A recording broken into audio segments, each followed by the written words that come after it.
Mute करते हैं। आप सभी विद्यार्थियों को प्रेम भरा नमस्कार। 21 जनवरी 2022 दिन बुधवार में आपका ऑनलाइन क्लास में एक बार फिर से आप सभी विद्यार्थियों का भव्य स्वागत है। जैसा कि हमारा जो विषय चल रहा है, आओ मिलकर बचाएं, निर्मला पुतुल जी के द्वारा ये जो रचित रचना हमारे पाठ्यक्रम में है, इसी पर हम परिचर्चा करेंगे। तो इसमें से 6 या 7 पंक्तियों की जो व्याख्या कर चुके थे। अब आगे शुरू करते हैं। पेन पेंसिल साथ में रखना। अपने चेहरे पर संथाल परगना की माटी का रंग, भाषा में झारखंडीपन, ठंडी होती दिनचर्या में, जीवन की गर्माहट में, मन का हरापन, बोलापन दिल का, अक्कड़पन, जुझारूपन भी। जो कठिन शब्द है इनका अर्थ जानिएगा। संथाल परगना जो पूर्वी भारत है, पूर्वी भारत को संथाल परगना के नाम से जाना जाता है। अगर एक तरह से देखें तो विशेषकर जो झारखंड है आता है इसमें। झारखंड के जो आदिवासी, जो झारखंड का एक आदिवासी क्षेत्र है, उस आदिवासी क्षेत्र को संथाल परगना के नाम से जानते हैं। झारखंडीपन, झारखंड का जो स्वभाव है, झारखंड का जो नेचर है, ठंडी होती, धीमी पड़ना, दिनचर्या, दैनिक जीवन की जो गतिविधि होती है उसी को दिनचर्या बोलते हैं। हरापन, हरियाली, सरसता या मधुरता, अकड़पन, रुखाई यानी कि कठोर होना, जुझारूपन, संघर्ष करने का जो स्वभाव होता है उसको जुझारूपन बोलते हैं। ठीक है, तो देखिएगा, निर्मला जी ने अपने प्रदेश की स्वाभाविक विशेषताओं को बचाने का वहां के क्षेत्रवासियों को आग्रह किया है। और इस प्रकार से आग्रह करते हुए निर्मला जी क्या कहती हैं कि अपने चेहरे पर संथाल परगना की माटी का रंग। निर्मला जी के मन में इच्छा है कि झारखंड के लोगों के चेहरे पर शहरी संस्कृति का किसी प्रकार से कोई भी प्रभाव न पड़े, कोई असर उनके ऊपर न हो, किसी प्रकार की जो छाप है वो उनके ऊपर न हो, इसकी शहरी संस्कृति की। इस उनके मन में यही इच्छा है कि झारखंड के लोगों के चेहरे पर अगर कोई प्रभाव पड़ता है तो वो कैसा प्रभाव हो, वहीं यानी कि संथाल परगना का, यानी कि वहां के आदिवासियों, जो आदिवासी क्षेत्र है, उस क्षेत्र का ही प्रभाव उनके ऊपर पड़ना चाहिए। कहने का तात्पर्य यही है कि संथाल परगना की मिट्टी का स्वाभाविक रंग ही उनके ऊपर आए, न कि शहरी संस्कृति का प्रभाव। अगर दूसरे अर्थों में जाएं तो यही है कि अगर शहरी संस्कृति को छोड़कर वहीं की उसी क्षेत्र की जो संस्कृति है, उसी संस्कृति का प्रभाव उनके ऊपर होना चाहिए। किनके ऊपर?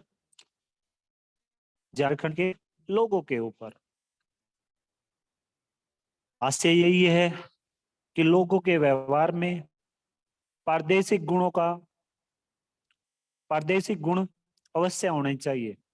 प्रादेशिक गुण, प्रादेशिक मीन्स प्रदेश के जो गुण हैं वो उनके अंदर अवश्य होने चाहिए। और उनकी भाषा का जो झारखंडीपन है, स्वभाव है, वो भाषा में झारखंडीपन और उनकी भाषा में झारखंडीपन स्वभाव नष्ट ना हो, वे अपनी बोली में ही बोलते रहे, अपनी बोली का प्रयोग करें।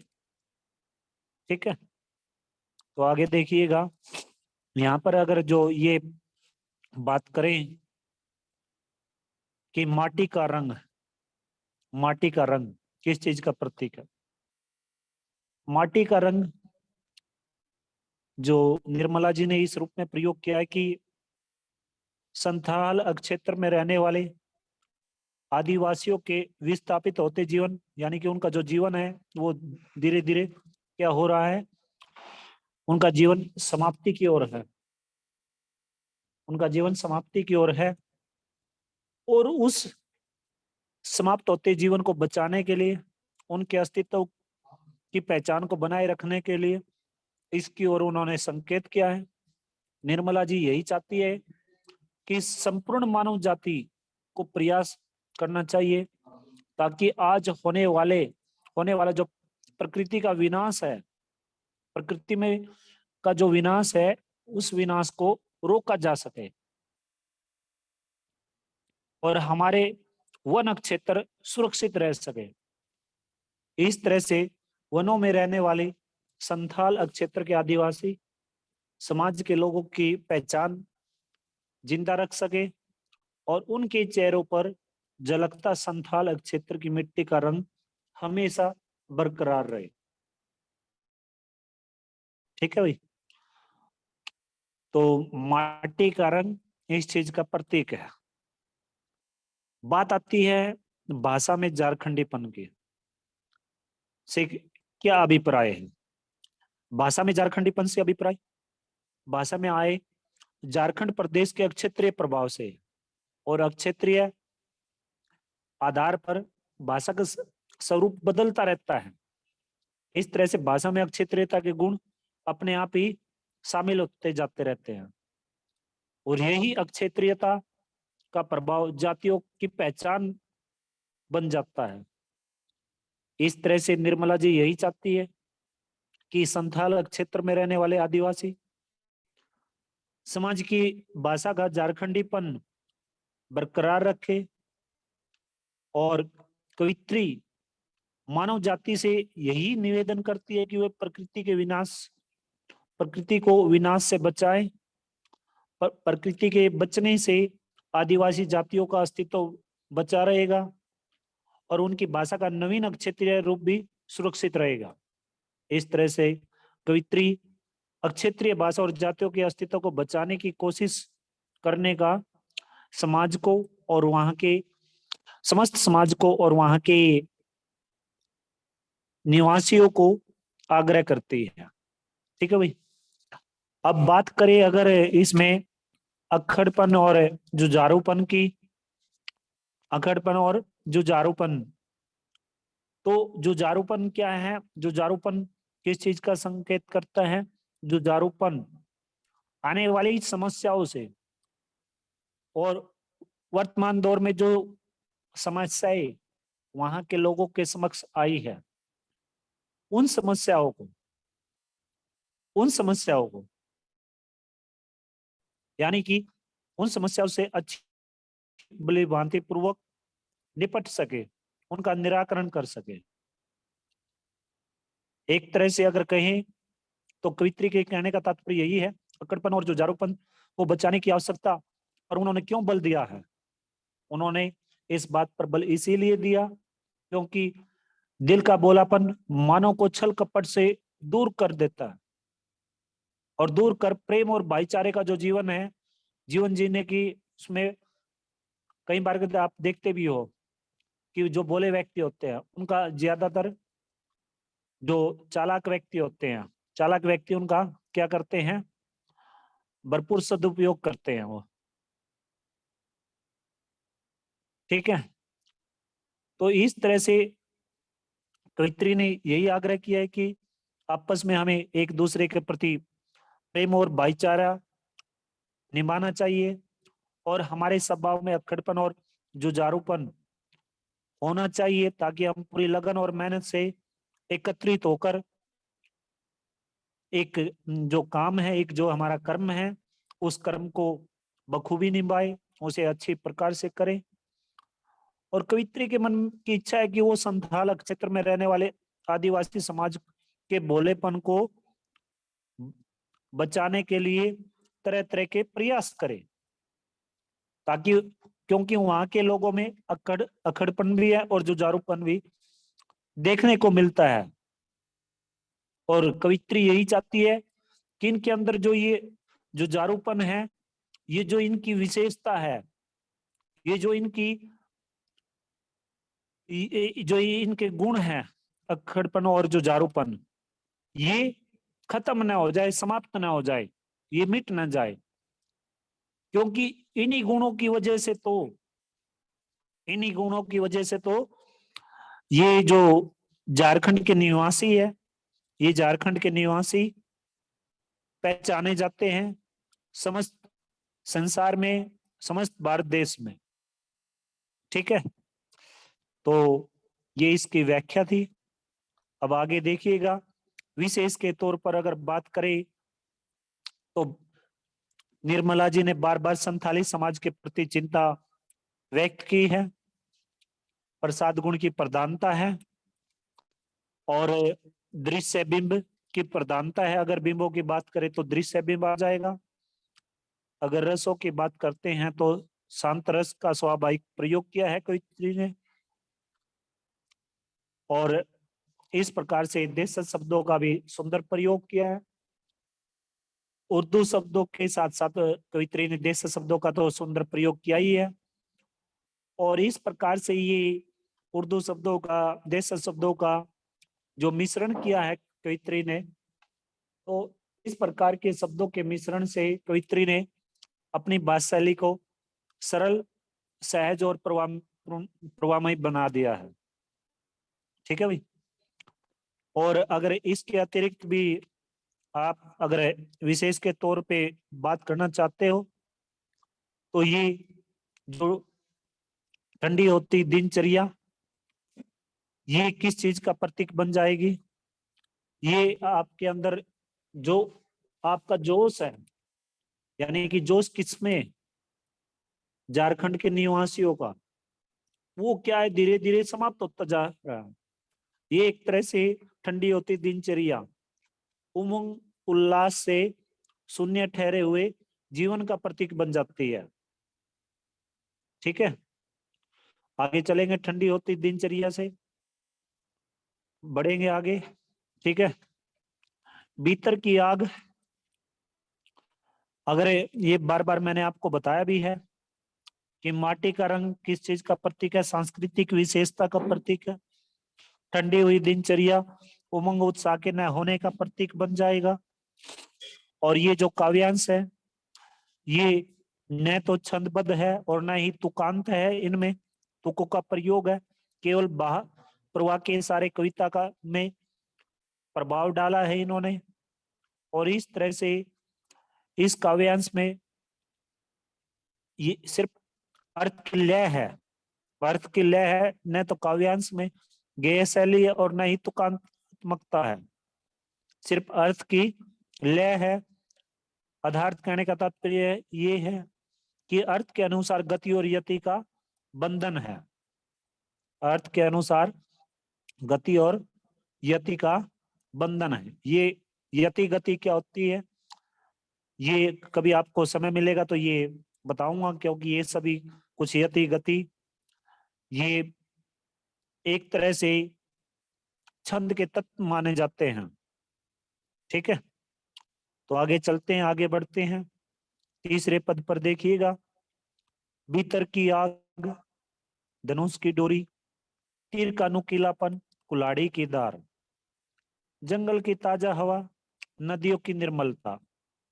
निर्मलता, ता प्रत्यय निर्मल मूल शब्द है, मल निर उपसर्ग है, मल मूल शब्द है।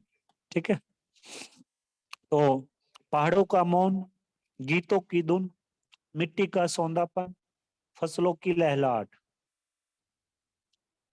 अब आग, आग से अभिप्राय है गर्मी से, उत्साह से, जोश से, उमंग से। निर्मलता से अभिप्राय है पवित्रता से, मौन से अभिप्राय है शांति से, सौंदापन से अभिप्राय है सुगंध से, लहलाहट से अभिप्राय है लहराना से। तो इस पद्यांश में भी कवित्री ने अपने प्रदेश की पहचान और प्राकृतिक परिवेश को फिर से लौटाने का आग्रह किया है। और कवित्री ने ये बताया है कि इस पद्यांश में कि झारखंड के निवासियों को, इस क्षेत्र को शहरी अपसंस्कृति से अपने आप को बचाना चाहिए। शहरी अपसंस्कृति से बचाने की वकालत की है कवित्री ने इन पंक्तियों में। तो कैसे वकालत की है वो देखिएगा आप। आगे बढ़ते हैं। भीतर की आग धनुष की डोरी। निर्मला जी चाहती है कि झारखंड के लोगों के जीवन में जोश बरकरार रहे, उनका ये अंदर का जो जोश है, उनकी अंदर की जो आग है वो कभी बुझ न पाए। वो जो उत्साह की ऊर्जा है वो ज्यों की त्यों बनी रहे। उनका उनकी जो उमंग है वो कभी भी नष्ट न हो पाए। धनुष की डोरी और तीर का नुकीलापन, और उनके जो धनुष, उनकी धनुष की डोरी और तीर का जो नुकीलापन है वो यथावत बना रहे, ज्यों का त्यों बना रहे, पहले जैसा हो। क्योंकि पहले जैसी उनकी धनुष की डोरी हो और जिस तरह से उनके तीर में नुकीलापन होता था, वैसा ही नुकीलापन अब भी देखने को मिले कवित्री को और समस्त वहां के निवासियों को। ठीक है। कुल्हाड़ी की दार, जंगल की ताजा हवा, नदियों की निर्मलता, और इस तरह से उनकी कुल्हाड़ी की दार भी बनी रहे। आज से यही है कि वे परंपरागत जीवन शैली को बिल्कुल भी न छोड़े, चाहे कुछ भी हो जाए। वो शहरी अपसंस्कृति से अपने आप को बचाए। अगर शहरी अपसंस्कृति ने अपना प्रभाव वहां के यानी कि झारखंड के निवासियों पर, झारखंड क्षेत्र पर अपना प्रभाव अगर छोड़ दिया, डाल दिया, तो ये जो न तो यहाँ के लोगों में जो इनके भीतर जो आग देखने को मिलती है, उत्साह जो उमंग जो देखने को मिलती है, वो बिल्कुल भी न रहेगी। और न ही यानी कि उनका जो अंदर का जोश भी बिल्कुल नष्ट हो जाएगा। और न उन इस प्रकार की जो धनुषों की डोरी जो वो बनाते हैं, धनुष पर जो डोर चढ़ाते हैं, वो देखने को मिलेगा। न ही उनके तीरों में तीर जो आगे से उनकी जो नोक है वो पैनी होती है, वो देखने को मिलेगी। धीरे धीरे ये सब कुछ समाप्त हो जाएगा अगर शहरी अपसंस्कृति से वो अपने आप को नहीं बचा पाते हैं। तो उन्होंने यही आग्रह किया है कि वो अपने अंदर उत्साह, अपने कर्म को, अपने अंदर उत्साह भरे, अपने कर्म को ठीक तरह से करते रहे, नियमित रूप से करते रहे, अपने तेज और प्रभाव को वो सुरक्षित रखे। ठीक है भाई। आगे देखिएगा। जंगल की ताजा हवा, नदियों की निर्मलता, पहाड़ों का मौन और गीतों की धुन। और आगे कवित्री ने बताया है कि प्राकृतिक जीवन भी ज्यों का त्यों उनका बना रहे, ताकि उन्हें जंगलों से ताजी हवा की प्राप्ति होती रहे। नदियों की भी पवित्रता उनकी बरकरार रखे, और पहाड़ों का जो शांत वातावरण है वो भी उन्हें प्राप्त होता रहे। और जो गीतों से मिलने वाली जो मीठी धुन है, वो लय, वो भी उन्हें, उसकी भी उन क्षेत्रवासियों को, यानी कि झारखंड के क्षेत्रवासियों को उसकी भी प्राप्ति होती रहे।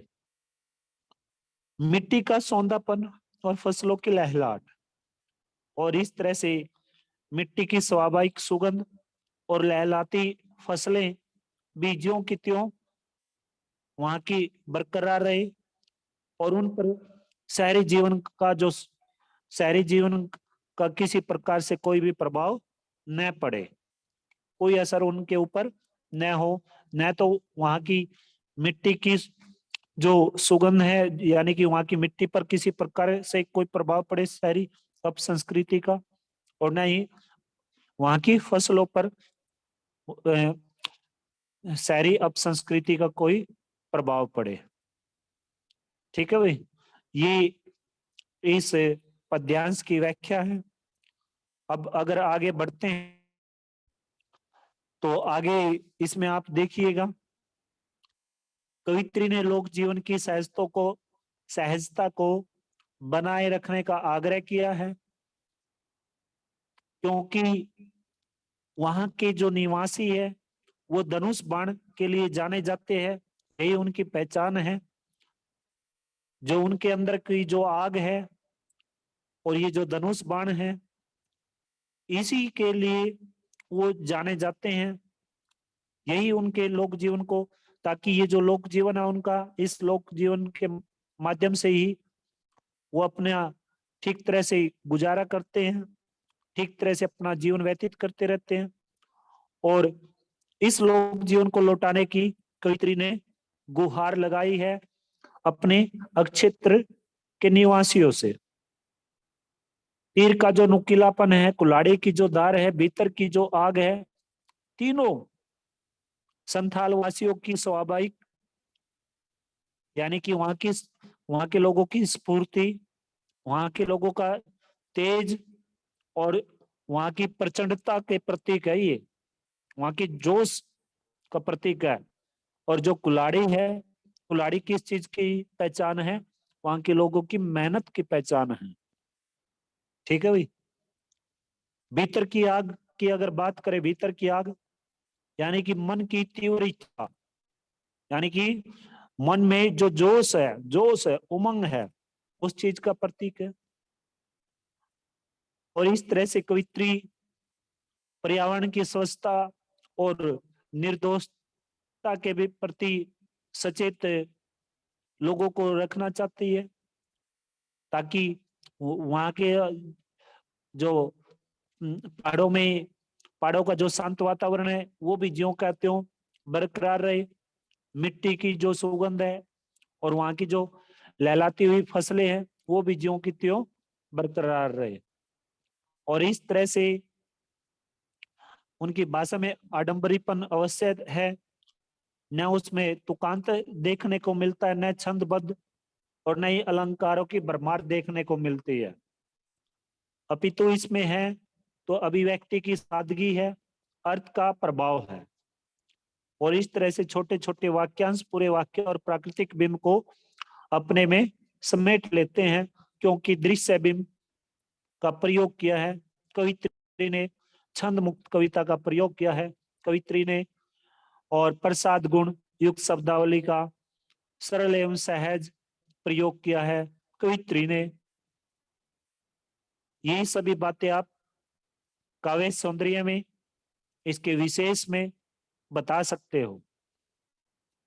और एक अंतिम विशेष इसमें रह जाता है कि कवित्री ने इन पंक्तियों में अपने मन की चिंता, उसके मन में जो तरह तरह की चिंता, वो चिंताग्रस्त है, जो तरह तरह की भावनाएं उजागर होती हैं वहां के समाज को लेकर, वहां के लोगों को लेकर, वहां की संस्कृति को लेकर, ये इस प्रकार की जो चिंताएं हैं, इस प्रकार की जो भावनाएं हैं, इस प्रकार की भावनाएं कवित्री ने उजागर की है इन पंक्तियों के माध्यम से। ठीक है भाई, अब अगर कुछ एक प्रश्नोत्तर करें, क्योंकि ये भी महत्वपूर्ण है, साथ के साथ में अगर पद्यांश के साथ में अगर कुछ एक प्रश्नोत्तर किया जाता है तो काफी बेहतर रहता है। सबसे पहले अगर बात करते हैं भीतर की आग से, भीतर की आग से कवित्री का क्या मतलब है, कहने का तात्पर्य क्या है? भीतर की आग से मतलब यही है कवित्री का कि वहां के लोगों के अंदर का जो जोश है, वो जो जुझारूपन है, वो ज्यों क्या तो बरकरार रहे।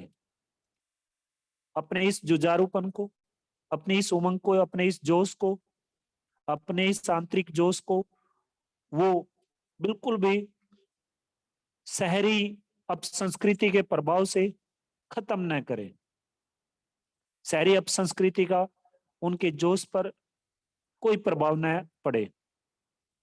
इससे वो बचने अपने आप को बचाने का आग्रह करती है कवित्री। यानी कि किसको बचाने का? यहाँ के अपने अपने अक्षेत्रवासियों से आग्रह करती है। ठीक है, आगे बढ़ते हैं। ये जो कविता है, इस कविता में किस प्रदेश की संस्कृति का चित्रण देखने को मिलता है और किस प्रकार का चित्रण देखने को मिलता है? इस कविता में हमें झारखंड की संस्कृति का चित्रण देखने को मिलता है, क्योंकि झारखंड के लोग सहज रूप से जुझारू, संघर्षशील और जोशीले होते हैं। उनके अंदर जुझारूपन देखने को मिलता है, उनके अंदर संघर्ष देखने को मिलता है, उनके अंदर जोश देखने को मिलता है, क्योंकि वो धनुष बाण और कुल्हाड़ी आज भी वहां के क्षेत्रवासियों के श्रृंगार हैं, हथियार हैं, एक तरह से उनकी आजीविका है। ये जो धनुष बाण है और कुल्हाड़ी है, ये एक तरह से वहां के लोगों की आजीविका है, क्योंकि कुल्हाड़ी की धार से वन संपत्ति का दोहन होता रहता है और इस तरह से धनुष बाण से किसका मुकाबला कर सकते हैं? दुश्मन का मुकाबला कर सकते हैं। ठीक है, तो आगे देखिएगा। झारखंड के झारखंड के प्राकृतिक वातावरण के विषय में आप क्या बताना चाहोगे?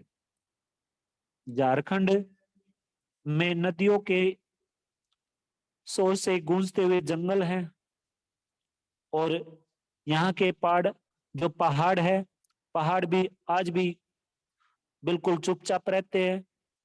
पहाड़ों का जो वातावरण है वो बिल्कुल शांत है और जो यहाँ के गीत है, गीतों में मीठी लय देखने को मिलती है और इस तरह से ये जो मीठी लय है, ये मीठी लय पहाड़ी जनजीवन को बहुत ही मधुर बना देती है, बहुत ही मीठा बना देती है। और यहाँ की जो मिट्टी है, मिट्टी से सुगंध निकलती है, यानी कि यहाँ की मिट्टी खुशबूदार है। और यहाँ की जो फसलें हैं, किधर की फसलें? झारखंड से संबंधित बातें हो रही है। और यहाँ की जो फसलें हैं, यहाँ की फसलें लहलाती हुई फसलें दिखाई देती है। ठीक है भाई, तो ये जो काव्यांश था, ये जो हमारा पद्यांश था, ये जो काव्य पंक्तियां थी, इनकी व्याख्या हो चुकी है, विशेष हो चुका है। इनसे जो अतिरिक्त प्रश्नोत्तर कर सकते थे वो हो चुके हैं। ठीक है, तो अब अगर आप में से किसी भी विद्यार्थी को कुछ पूछना है, ये जो तीन चार पदों की जो व्याख्या की है, इसमें से अगर किसी विद्यार्थी को कुछ पूछना है तो पूछ सकते हो।